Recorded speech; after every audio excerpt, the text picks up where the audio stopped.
welcome and greetings to everyone. I am RajaRao Pagidipalli and I invite you to join my podcast on Unlocking the Best Habits of Highly Effective People. This is not just another podcast.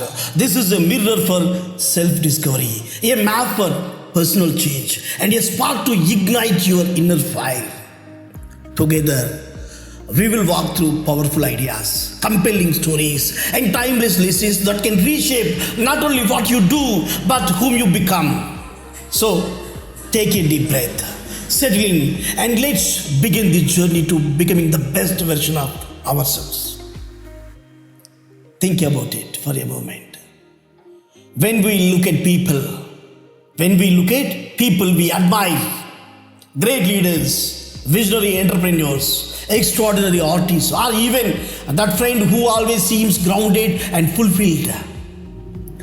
We often assume they were blessed with luck, they were blessed with talent, they were blessed with opportunity. We often assume that because the truth is far more powerful. Success is rarely an accident. Success is rarely an accident. It is a result of habits. Yes, it is a result of habits. Those seemingly small, invisible choices we repeat every single day. The way we spend the first 10 minutes of our morning, the words we choose when speaking to ourselves, the way we respond to failures. These tiny actions, so easy to overlook, but these tiny actions are in fact, they are the building blocks of our destiny. There is a saying, we don't rise to the level of our goals. We fall to the level of our systems. We fall to the level of our habits. Pause and let that sink in. Goals may inspire us, but it's our habits, our systems. They have the ability to carry us forward. Let's see a story. A few years ago, I met a young man who was my student. I met a young man who wanted to write a book. He told me, one day I will sit down and write when the inspiration strikes. I will sit down and write when the inspiration strikes. But months passed and he never wrote a word. On the other hand, another student, a woman I knew, had the same dream of writing. But instead of waiting for the perfect day, she committed to writing just one paragraph every night before bed. Within a year, her manuscript was complete. The difference was not talent. It was not opportunity, but it was a habit. It was a habit, the discipline of small, consistent action. And that's what we are here to explore today. Because if habits can transform an ordinary person into an author, an athlete, or a leader, then imagine what they can do for you. It's a torchlight guiding us through the darkness of doubt, darkness of fear, and darkness of confusion. And by the time we finish, you won't just understand the best habits of highly effective people. You will hold a clear, practical map to build them in your own life. So sit back, take a deep breath, and open your heart, open your mind, because together we are able to walk the path of personal change. A personal change, step by step, habit by habit, towards the best version of ourselves. So now let's focus on the first habit. Imagine just for a moment that your life could improve by a tiny fraction each day. That our lives, they could improve by a tiny fraction of each day. Not a giant leap, but a tiny fraction of improvement every day. We should not expect an overnight transformation, just a simple 1% shift. At first, it seems like nothing. 1% feels invisible. Sometimes it looks almost laughable. But here is the beauty. When you stack those small improvements day after day, week after week, the results over a year or a lifetime, they become extraordinary. Think of it like this. A plane leaving New Delhi for New York.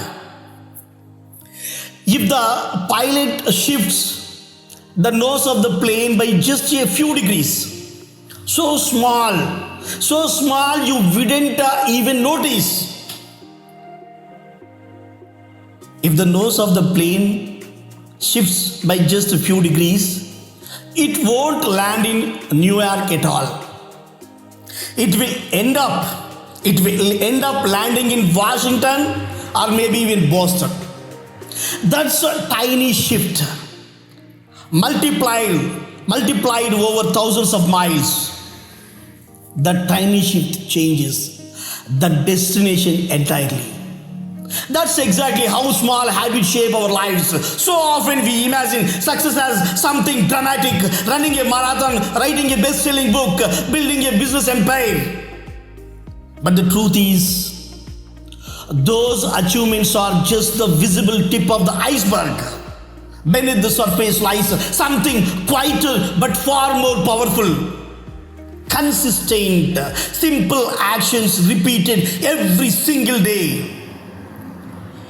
Instead of saying, I will run a marathon, try saying, I will put on my running shoes every morning, because once the shoes are on, the run usually follows. So instead of saying, I will write a book, better try saying, I will write just one sentence a day. One sentence may not look like much, but one day, those tiny sentences become chapters, and chapters become a book. What truly matters is not a giant ambition, but the systems we build around us, the habits we build around us. And here is a secret most people overlook. Motivation is unreliable. It comes and it goes like the weather. But systems, habits that are obvious, attractive, easy, and satisfying. The systems, habits, these are dependable. These habits, they keep us moving forward even when motivation disappears. Think about your own life.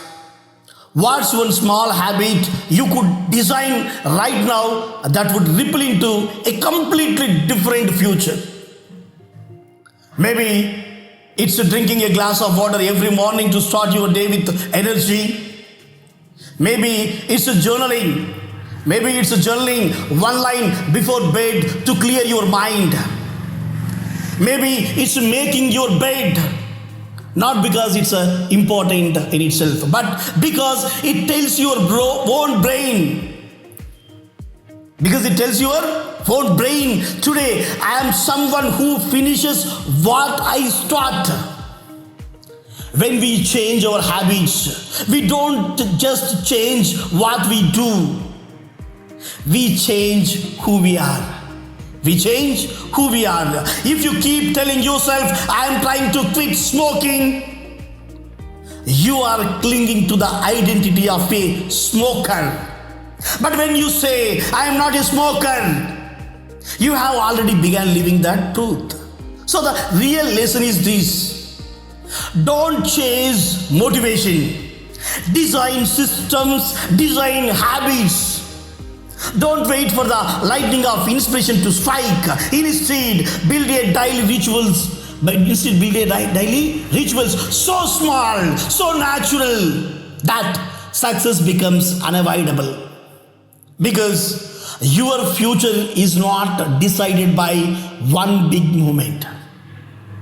It's decided by the countless little choices you make when no one is watching. And if you can master those, then in time, you won't just reach your goals. You will become the kind of person who was destined to achieve them. Then we'll move to the second habit. Have you ever whispered to yourself, I am not enough, not smart enough, not confident enough, not worthy enough? For many of us, those words have lived in the quiet corners of our hearts for years. They show up when we compare ourselves to someone more successful. They creep in when we scroll through social media and see curated snapshots of perfect lives. And they echo loudly when we make a mistake, as if failure confirms that we don't measure up. But here is the truth. Perfectionism is a trap. Perfectionism is a trap. It's like chasing the horizon. No matter how fast you run, you will never reach it. The more you strive for a flawless version of yourself, the further away you feel from being whole. And yet, the most beautiful gift you can ever give yourself is the courage to be imperfect. The courage to be imperfect. Think about a cracked clay pot. A cracked clay pot. On the outside, we see the cracks as flaws, but imagine pouring light into it. The cracks are the very places where the light shines through. That's what our imperfections are. Not shameful breaks to be hidden, but openings that allow our humanity, that allow our truth, that allow our beauty to shine out. There are three powerful shifts that can change everything. First, choosing courage over comfort. It takes courage to raise your hand when you don't know the answer. It takes courage to speak your truth when silence would be safer. Comfort whispers, stay hidden. But courage says, step into the light. Step into the light. Then second point, choosing connections over comparison. Choosing connection over comparison. Comparison is a thief. It steals our joy. It steals our joy by convincing us someone else's path is the standard for our worth. But when we put comparison aside, we open ourselves to true connection. The kind that comes when two imperfect people share their real stories without judgment. And third, choosing compassion over criticism. We are often our own harshest critics. We replay our mistakes like broken records, holding ourselves to impossible standards. But imagine speaking to yourself the way you would do to a child you love. With kindness, with patience, with forgiveness. So, that's compassion, and it transforms the way we live. Treat yourself as a child. Show kindness, show patience, show forgiveness. That compassion, it has the ability to transform your lives. Now imagine a world where you stop apologizing for who you are. Imagine showing up to work, to relationship, to your own dreams without the mask of perfection. Imagine no longer asking, will they approve of me? But instead, just say, I approve of myself. Just say, instead of asking questions about yourself, just say, I approve myself. When we release the burden of being flawless, we begin to embrace authenticity. We stop performing and we start living. We stop shrinking ourselves to fit expectations and we start expanding into the fullness of who we really are. The lesson is simple but life-changing. Don't live for approval. Live for authenticity, because the world doesn't need a perfect version of you. It needs the real you, with all your cracks, with your quirks, with your laughter, with your scars. That's where your power lies. Then we move to the third habit.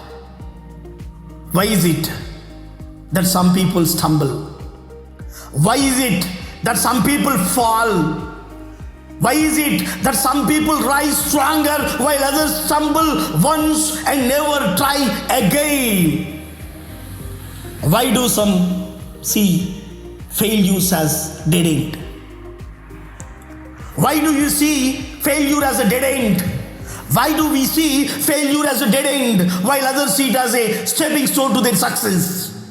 The difference is not in intelligence, the difference is not in luck, or the difference is not in even talent. It's in our mindset. There are two ways of seeing ourselves. One says, I am what I am. My abilities are fixed. My abilities are fixed. I am either good at something or I am not good at something. This is a fixed mindset. Then the other people say, I may not know this yet. I may not know this yet. I may not be skilled today. But with practice, but with effort, but with patience, I can learn, I can grow, I can improve. This is a growth mindset. Think of the great inventor Thomas Edison. He failed not once, not 10 times, but 1,000 times before he finally created the light bulb.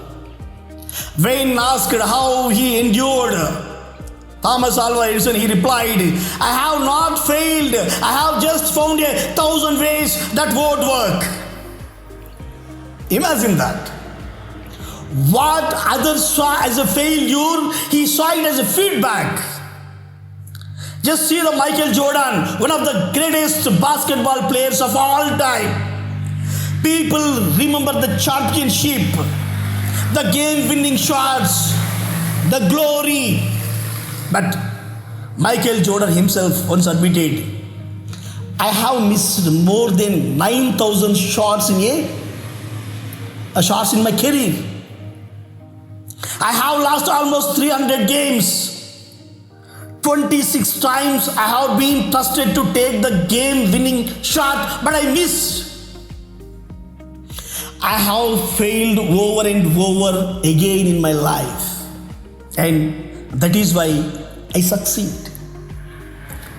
That is why I succeed. Failures pave the way for success. Thomas Alva Edison or Michael Jordan. Success comes through failures. Just pause and reflect. How many times have we stopped ourselves because we thought, maybe I am just not good at this? How many dreams have been left behind because we believed talent was everything? A growth mindset whispers something different. Not yet, not today, but soon. It reframes mistakes as lessons. It turns obstacles into opportunities for learning. It sees effort not as a sign of weakness, but as an investment in becoming stronger. Imagine a child learning to walk. That child stumbles, that child falls, that child gets up again. But the child doesn't think, maybe walking isn't for me. The child keeps going until those shaky steps become steady strides. Somewhere along the way, as adults, we have forgotten this truth. We confuse falling with failing and failing with finality, dead end. But failure is not final. It's a feedback. It's a life handing you a lesson, asking, will you stop here or will you grow through this? Your potential is not fixed. It expands with effort. It grows with practice. It blossoms when you choose persistence over quitting. So the next time you face a challenge, ask yourself, am I looking at this with a fixed mindset or growth mindset? Fixed mindset, this one keeps you trapped where you are. The other, growth mindset, it opens the door to who you want to become. Because the real question is not, am I talented? But the real question is, am I willing to grow? Then we'll move to the fourth habit. As we all know, life is never a straight road. It twists, it turns, it surprises us with storms we never saw coming. We lose jobs, we face rejection, we argue with loved ones, we watch plans collapsing. Yes, we watch plans collapsing in front of us. And in those moments, we often feel powerless, like puppets pulled by strings we cannot see. But here is the truth worth holding to. We may not control what happens, but we always control how we can respond. You wake up on the morning of an important meeting only to find the sky is pouring rain. You can curse the clouds, blame the weather, and let frustration ruin your day. Or you can pick up an umbrella and keep walking. The rain doesn't change, but your response. The rain doesn't change, but your response does. Or imagine posting your work, your thoughts, your paintings, your pictures on online, Facebook, Twitter, Insta, etc. If you post anything on your timeline, on social media, someone criticizes it harshly in comments. Some people will come and they comment, not to help, but they wanted to hurt you. But the sad thing is, you cannot control their opinion. On social media, you cannot control their opinion in the comments box. But you can control your reaction.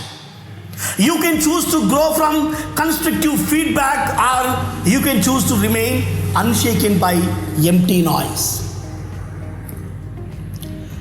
This way of living does not mean becoming emotionless. It doesn't mean becoming emotionless. It does not mean pretending that pain or anger or sadness don't exist. It means becoming steady. It means that while the storm rages outside, there is stillness within. Think of a mountain. Winds can howl around it.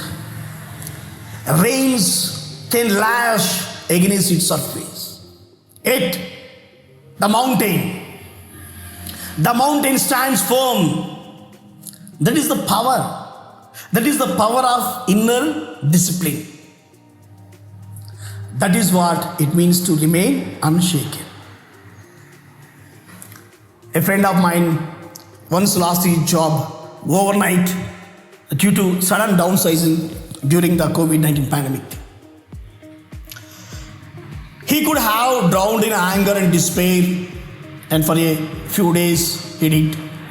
But then he asked himself, what is within my control? He could not change the decision of his employer, but he could update his skills, reach out to his network, and prepare himself for new opportunities. Within months, he found a role that was even better than the one he lost.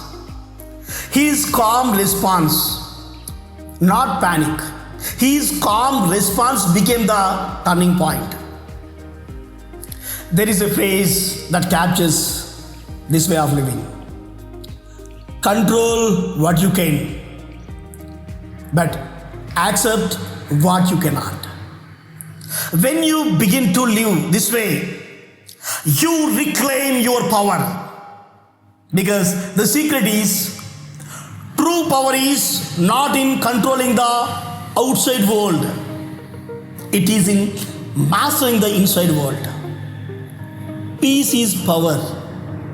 Discipline is freedom. When you no longer need everything around you to go right in order to feel okay, you become unstoppable.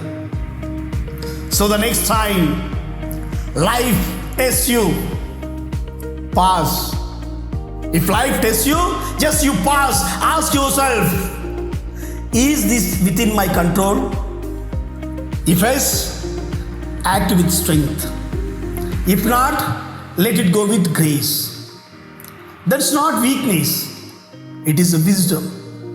And in that wisdom lies your calm, your clarity, and your freedom. Then we'll move to the fifth habit. There are some leaders who move people to tears, who move people to action, who move people to lifelong loyalty. While other leaders, they struggle to even be remembered. Why do certain voices ignite revolutions while others fade into silence? The answer often comes down to one powerful question. Why are you doing what you do? Why are you doing what you do? Think about the leaders and movements that shaped history. They didn't just give instructions or sell products.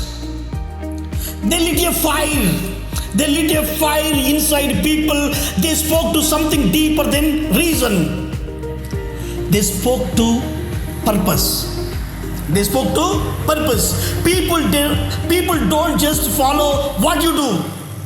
They don't just notice how you do it. They are inspired by why you do it. Let's see an example. Imagine two doctors. The first doctor says, take these vitamins every day. That's all. The first doctor says, take these vitamins or medicine every day. The second doctor, he says, take these medicine every day because I want you to be strong and healthy. First doctor said, take this medicine every day. And second doctor said the same with a different notion. Take this medicine every day because I want you to be strong and healthy. He added, I want you to see your daughter's graduation. I want you to see your daughter's graduation. I want you to dance at her wedding. I want you to hold your first grandchild. Which doctor moves you more? Obviously, the second actor. Because the message connects to a deeper why. The message connects to a deeper why. This principle is not only for leaders or companies, it's for each of us. When your why is clear, your how becomes easier. Take health. If you say, I want to lose weight, that's a goal. But if you say, I want to live long enough to see my grandchildren grow up, to chase them around the park, to tell them my stories. What you're saying? I want to live long enough to see my grandchildren grow up, to chase them around the park, to tell them my stories. Then suddenly the decision to eat well, the decision to exercise, the decision to rest, these no longer feel like chores. They feel like acts of love. Purpose transforms effort into devotion. Without purpose, without discipline, feels like drudgery. With purpose, discipline feels like destiny. History is filled with examples. Mahatma Gandhi did not say, I will organize marches. He said, I believe in freedom, dignity, and non-violence.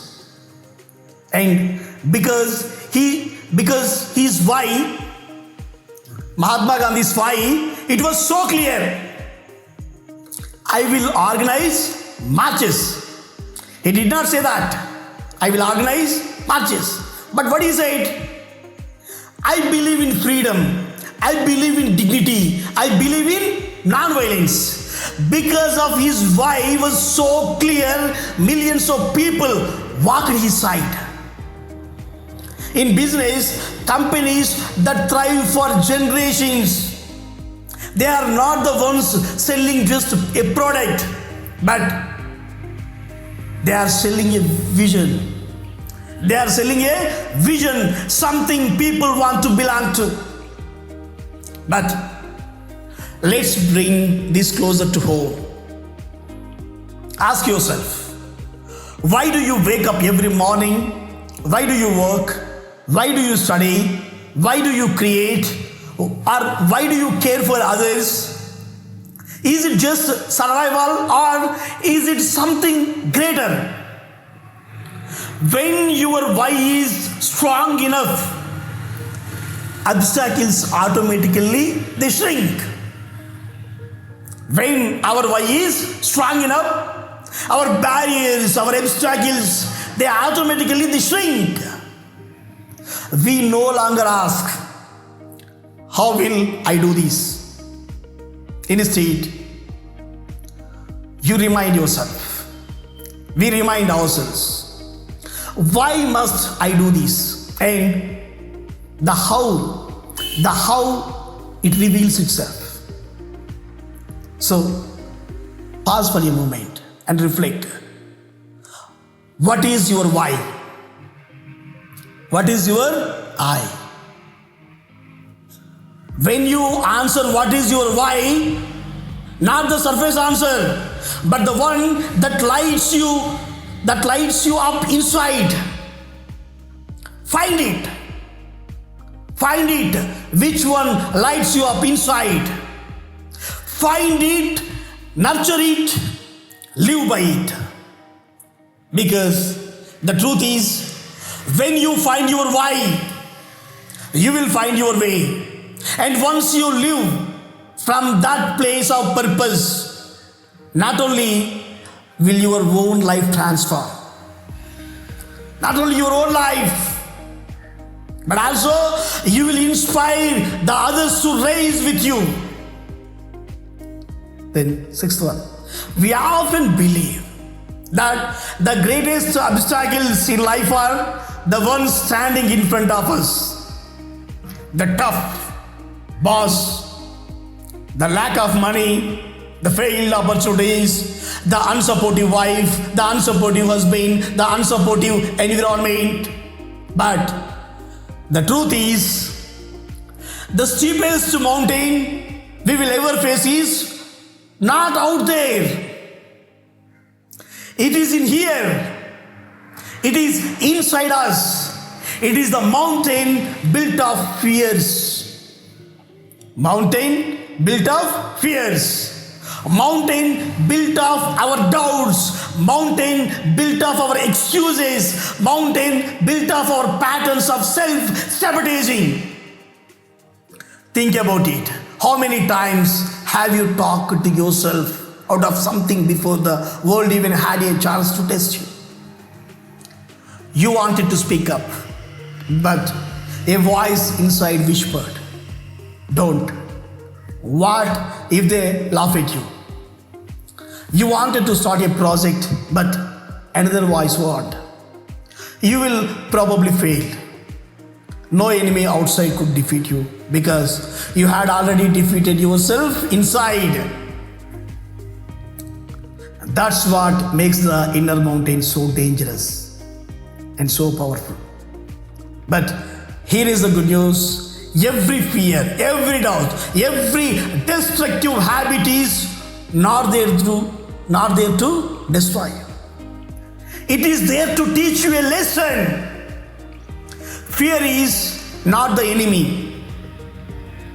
Fear is not the enemy. It's a message. It's your mind saying, "Pay attention. There is growth here." Failure is not the end. Failure is the beginning. Every stumble is simply a signpost pointing you towards a different path. A young athlete once dreamed of competing at the national level. She tried hard, but every time she got close, she sabotaged herself. Skipping practice, overthinking, quitting halfway. One day, her coach asked, "Why do you always stop just before the finish line?" Tears welled up in her eyes as she confessed, "Because if I give my all and fail, I will know I was never good enough. But if I hold back, I can always say maybe I could have done it that day." That day, she realized the opponent she had been running against wasn't the girl in the next lane, but it was herself. It was herself.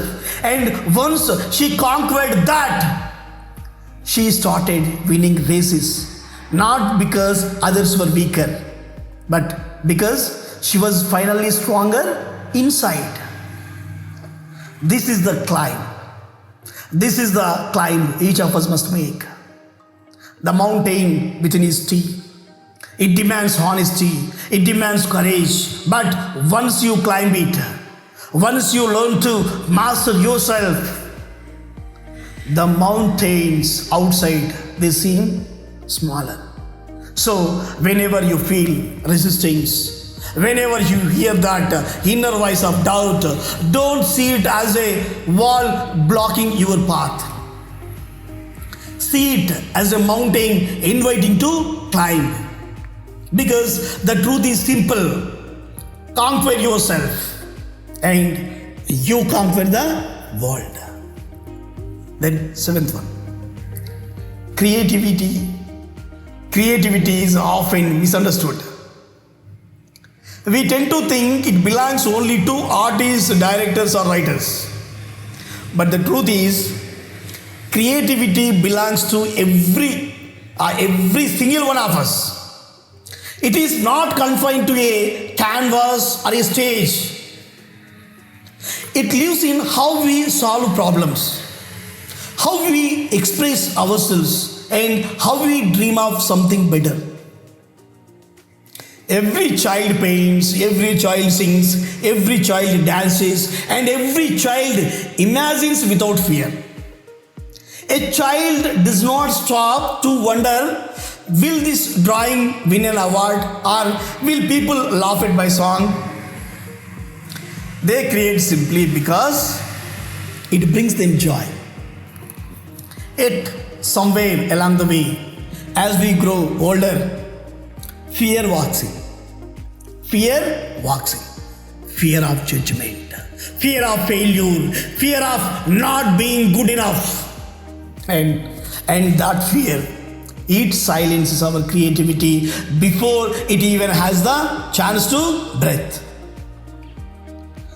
How many ideas have you buried?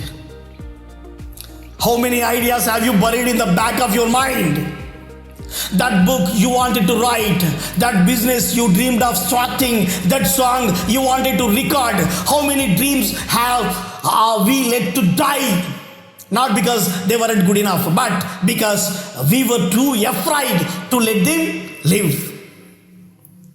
There was once a man who spent years talking about writing a novel. Even his family, every family gathering, he would say, one day I will write it. But he never did. Why?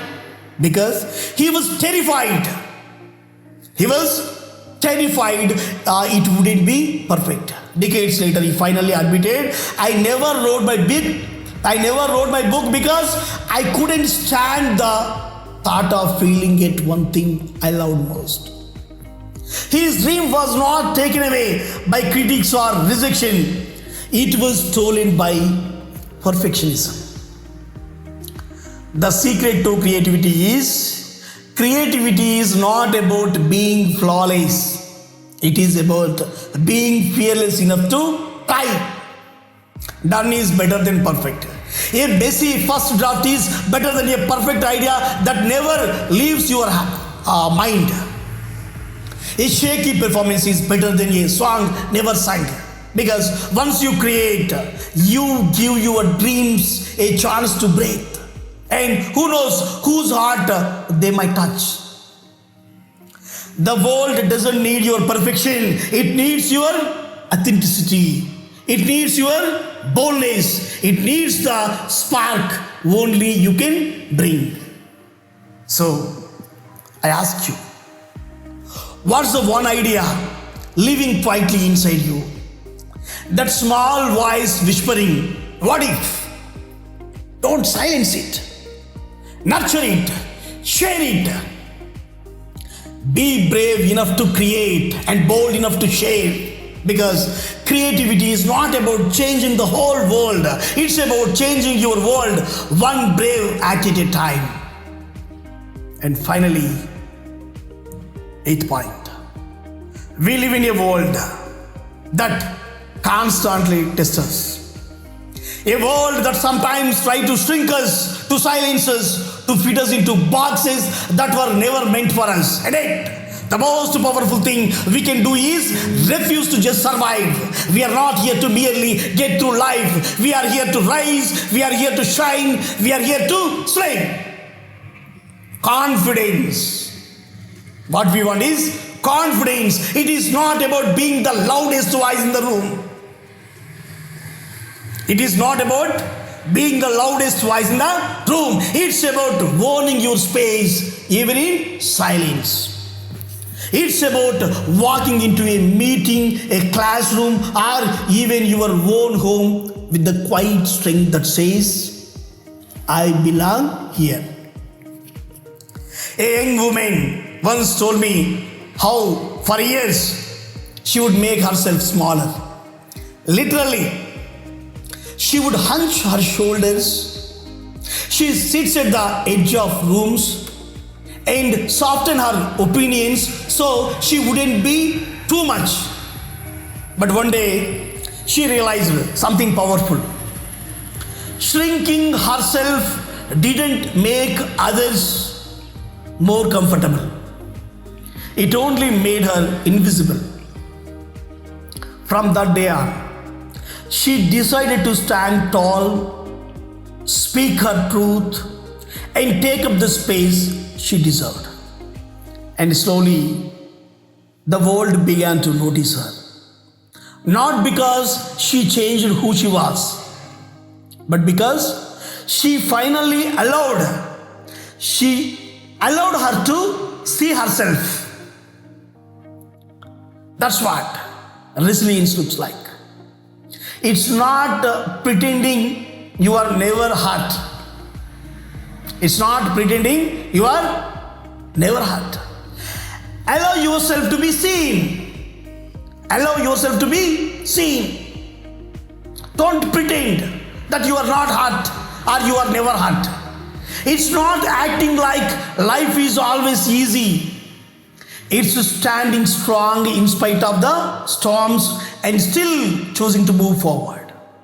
It's refusing to apologize for your existence, your dreams, your voice. And let's be honest, life will test this strength. People will criticize. Circumstances will knock you down. But resilience is about getting back up again and again and again until your very presence becomes a statement. I am still here. I will not be erased. So don't just survive. Don't just survive. Don't just make it through another day. Climb your space. Speak your truth. Refuse to shrink yourself for anyone. Build a life where you don't simply exist. You shine. You shine. Stay strong. So, my dear friends, finally, let us build small habits. Let us embrace imperfection. Let us adopt a growth mindset. Let us stay calm through stoicism. Let's start with why. Let's climb our inner mountain. Let's unlock our creativity. Let's stay and slay.